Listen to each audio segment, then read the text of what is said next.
Hey guys, Lead Farmer here, and it is Tuesday, and I feel like shooting pistols against enemies with much larger weapons. This week, the episode is all about the 5.7, the first pistol you get, and the only pistol you don't actually have to unlock because you already have it in your weapons cache.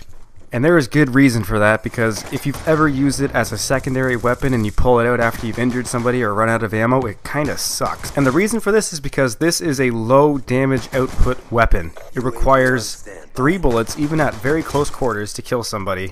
If you hit them in the head, it does take 2 shots, but it's always hard to hit somebody in the head at close quarters with a semi-automatic weapon. Usually when you pull out your pistol, it's an act of desperation. You've either run out of all your ammo in your magazine and need to reload, or you're using a bolt-action sniper rifle and you just missed a round, or you got a hit marker and you need to whip out a weapon really quick to get those last bullets off and finish him off before he gets you. With that being said, if you're going to use a pistol for that reason, I do not recommend this weapon. I recommend using the Executioner, the Cap, TAC 45, or even the B23.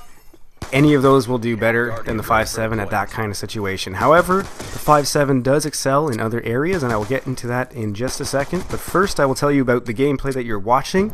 It is simply a bunch of clips that I got when I was playing free-for-all using just the 5.7, nothing else, no primary weapon. And what I've found using just a pistol in free-for-all is that my game has improved substantially. I am much quicker to lock onto an enemy. I'm better at tracking them when I move or when they move.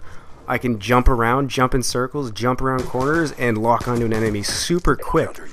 And it is so beneficial. I really think any player that wants to improve their game should try this out. Just use a pistol-only loadout, play any game type, preferably not search and destroy because that's going to get frustrating very quickly, but any game type, and just use a pistol.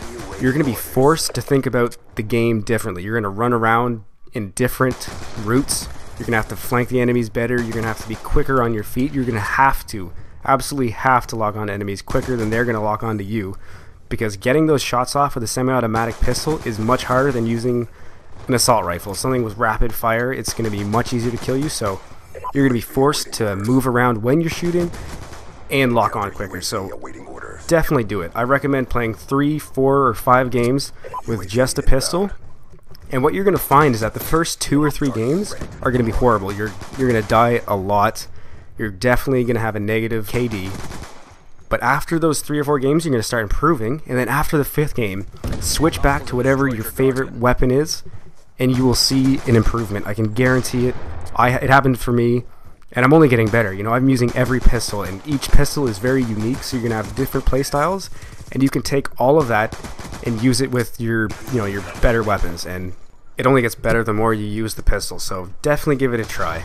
Back to the 5.7. This pistol is good if you're going to be using it on its own. It's not great when you use it as a last-ditch effort, because most of those situations are close quarters, and does not excel in that area.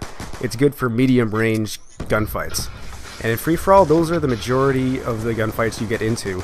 And it's good at that. It can hold up against assault rifles, SMGs, shotguns, as long as it's not close quarters. So it's good for that because it's got very low recoil, so it's easy to control. It's got a large magazine, 20 rounds. I mean, you will not blow through that off one player for the most part. You can probably get 3, 4 kills with it.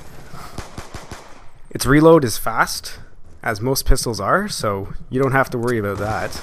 And while it is a semi-automatic weapon, you can really spam the trigger and get some pretty impressive fire rates out of that. So the 3 shots, you can land them pretty rapidly, and it does have some recoil, so if you aim high in the chest, you can get a headshot out of that and get a 2-shot kill. So it's a decent weapon. I recommend using it if you're going to go with a pistol-only loadout. My recommended setup for this weapon is no attachments. I don't think any attachment really improves the performance of this weapon. If you're going for headshots, maybe the red dot sight will be a little beneficial for you, but it does increase the apparent recoil, so it's harder to track targets. But other than that, there's no need for other attachments. The perks I recommend are lightweight, obviously, because you want to be moving as quick as you can when you're in combat. Scavenger, because you want to replenish as many tactical grenades as possible. Extreme Conditioning, because you want to be able to flank your enemies quick, and Extreme Conditioning allows that. And Dexterity, just so you can pop your gun up as soon as you're out of the sprint.